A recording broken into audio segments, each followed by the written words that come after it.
Good evening, viewers. Good evening, friends. How are you all? I sincerely hope that you're all doing well and the summers are not affecting your spirits. So, I'm back a little early this time because there was a request to take up a certain topic. So, I felt very happy and encouraged that, people trust me and they think that I'll be doing justice to their requests. So, I'm really happy to be back with the video which I've made on the request of Geeta ma'am. So Geeta ma'am, this one is for you, right? And the topic which you wanted me to take up is poetic devices. So though I had made one video on figures of speech, which included the simple ones, the similes, the metaphors, personification, hyperbole, but today I've taken a few different ones. In fact, onomatopoeia also I had taken up earlier. So today I'm here with some new poetic devices. So here goes. And firstly, welcome to my channel, everyone. And just in case my slides refuse to move, I'll request you to please pardon me. Okay. So here we have slideshow. Okay, so dear friends, a formal welcome to the channel, Eloquent English Enterprise. And I hope this video would be liked by you. It could be a little longer, but since I had to include most of the important poetic devices, I have made it a little longer. So what are poetic devices actually? What are they? Now, poetic devices are a form of literary device used in poetry. Poems are actually created out of poetic devices and they compose of structural, grammatical, rhythmic, metrical, verbal, and visual elements. They are very essential to poetry writing because they not only create rhythm and enhance the poem's meaning, but also intensify the mood or feeling of the poet, right? They add more, you should say, beauty to the poem or to the rhyme. So they are very important, and students are not aware of all the poetic devices. In fact, a few teachers also are not aware of the different variety of poetic devices which are used uh, over all these poems. Maybe they could have English origin, they could be American English poems, they could be Indian writers. But the fact is that poetic devices are common to all of them and they add a very different kind of beauty to the writer. So let's see which is the first one.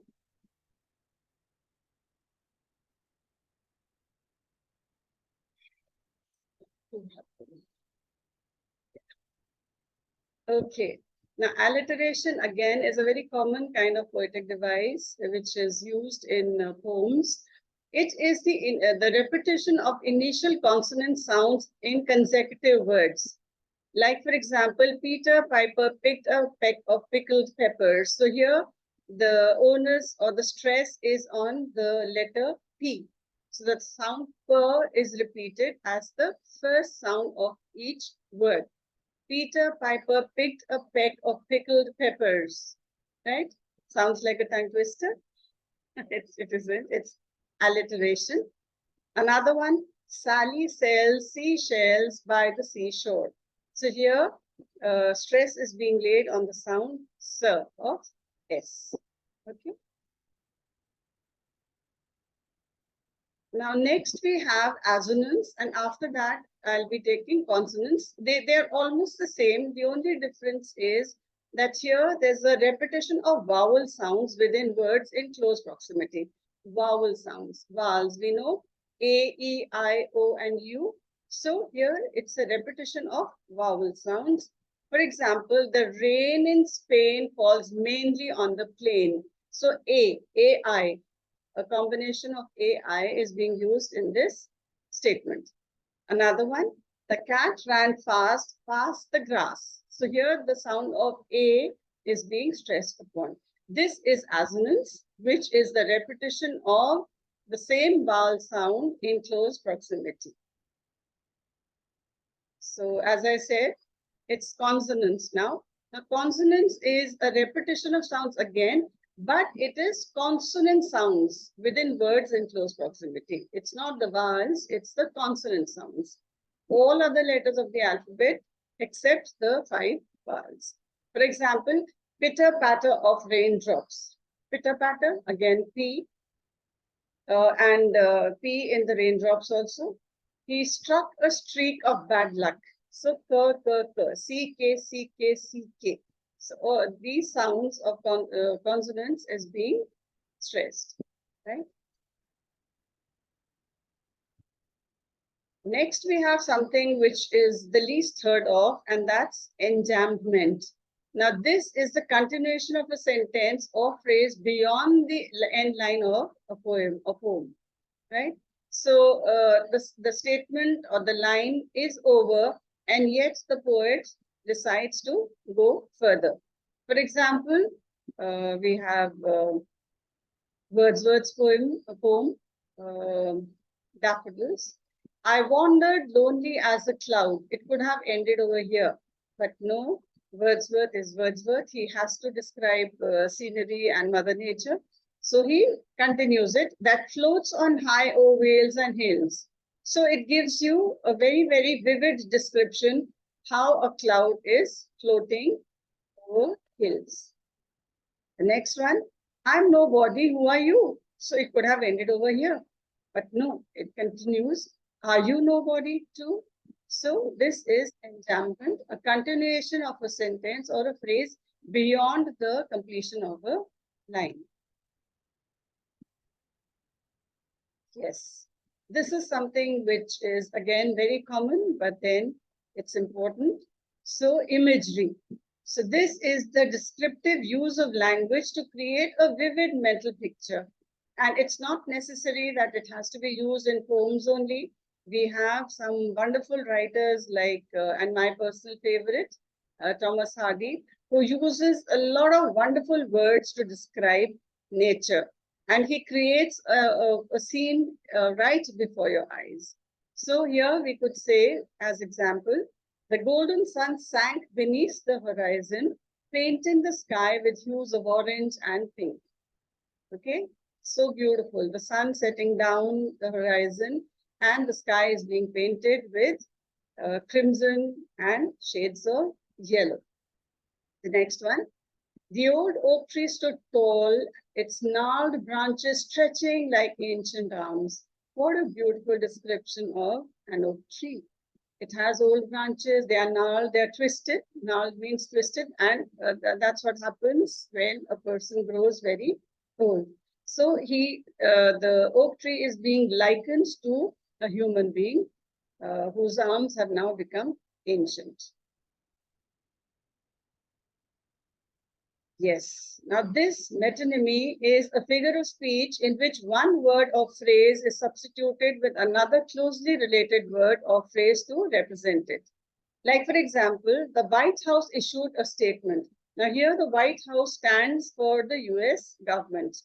Similarly, in the Indian context, we could say that the Parliament has issued notices regarding education, or new bills have been introduced by the Parliament regarding education. So this parliament is a combination of two houses, the Rajya Sabha and the Lok Sabha, and we have elected members over there in each of them. So when we say parliament, it's not just one, it's two, you can say, parts or two heads or two offices, and we are talking about the elected members over there, and of course also the nominated ones.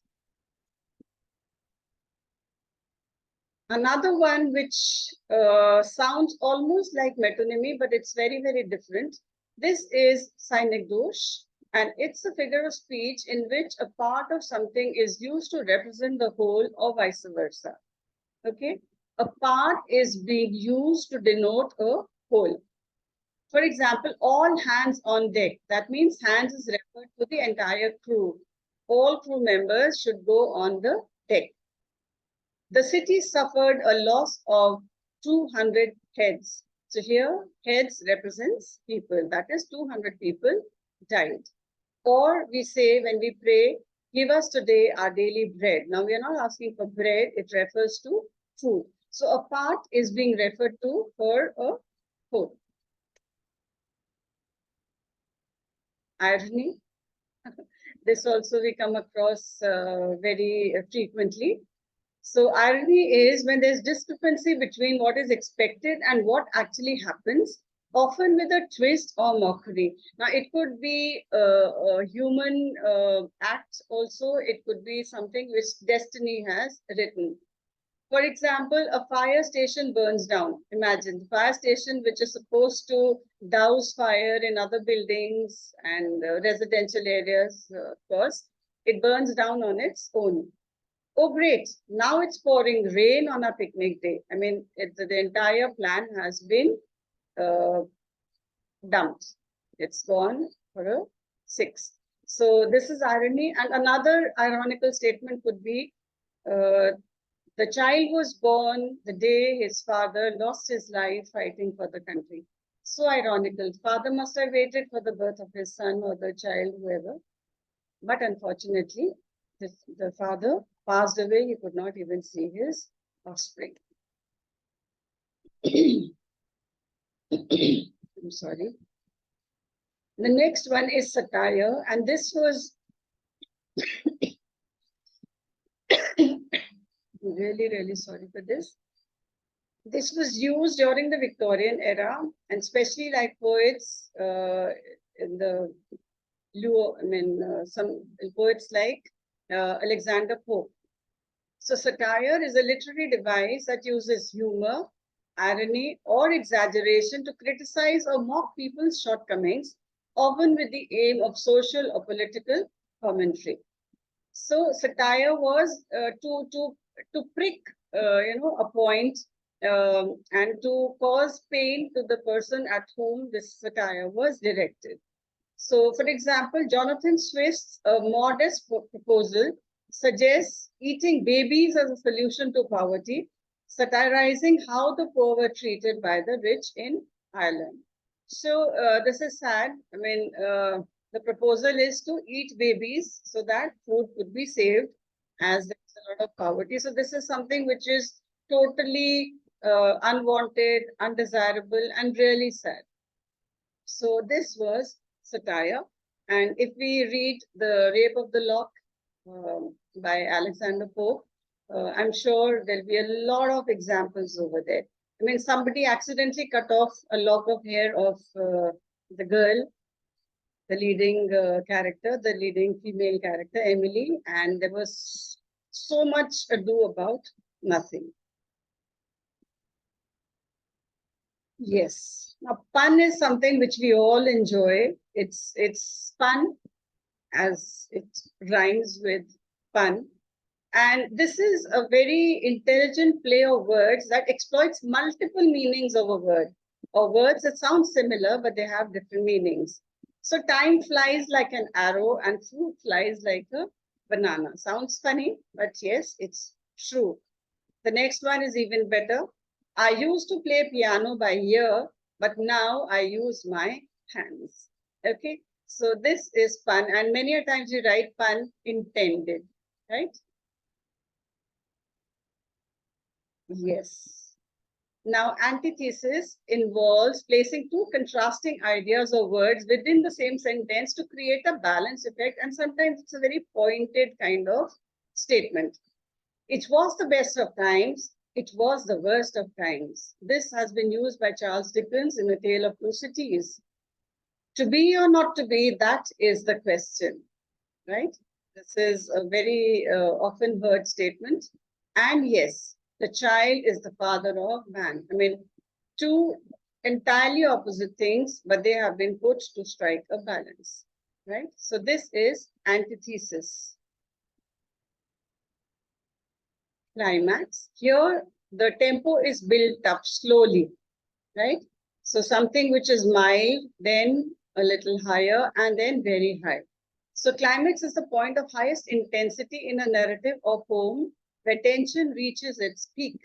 For example, in Shakespeare's Romeo and Juliet, the climactic moment is when Romeo finds Juliet seemingly dead. So something you've been waiting for, and the tempo builds up. The intensity builds up. So that is climax. So initially there was fever, it changed to convulsions, leading to paralysis. So this is climax, from something mild going to high intensity. And now there's something which is totally opposite. And this, dear friends, is anticlimax. Anticlimax is a sudden shift from an important idea or event to something which is less significant or underwhelming, not overwhelming, underwhelming. For example, after all our planning and excitement, the concert was cancelled due to rain. So there was planning, excitement, and then what happened? It was cancelled. So this is anticlimax. It brings down your spirits. The next one, he traveled across the world, climbed mountains, crossed oceans, only to find the treasure was a rusty old coin. What a disappointment, right? So this is anticlimax. I mean, you start off with the very high intensity, but towards the end, it just turns out to be, something fat. So that was anticlimax. I think this was the last one. So to conclude, these poetic devices, they add depth, complexity, and layers of meaning to poetry and literature, allowing writers to engage readers' minds and emotions in various ways. So these play upon your emotions, they play upon your thoughts. You feel happy when you read a poem. You are saddened by certain examples which are not very positive. So the language, the words, the rhyme, the meter, the poetic devices, all of these add a lot of depth, complexity, and a newer meaning to poetry. So that was the conclusion. And thank you so much, friends, for watching my channel. I'm really indebted to you, very, very grateful. So keep watching. And I'll be looking forward to more requests from you. And hopefully I'll do justice to what you asked me to do. So here it's Archana Mathur signing off for today. Have a wonderful Friday tomorrow. Okay. I sometimes lose no trace of the days which are passing by. So have a very happy Friday tomorrow. And good night. Take care. Bye-bye.